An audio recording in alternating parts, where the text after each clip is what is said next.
Good morning everyone. আমি প্রিয়াশা। সকাল বাজে তখন ওই 11টা। পুকুর রেডি, উনি তো এক জায়গায় দাঁড়াবেন না, নিজেও রেডি হয়ে চলে এসেছি সোজা দোকানে।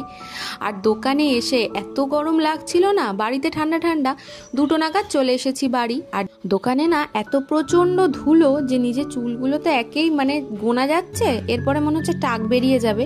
যাই হোক, ফ্রেশ হয়ে এবার বসবো খেতে। প্রথম পাতেই ছিল গরম গরম ভাতের সাথে ধনেপাতা বাটা, ইদানিং তিলের বড়াটা খুব ভালো লাগছে। শেষ পাতে ছিল চিকেন। এই গল্পের বইটা, কারণ আমার বিভূতিভূষণ বন্দ্যোপাধ্যায়ের যে কোনো লেখাই ভীষণ ভালো লাগে।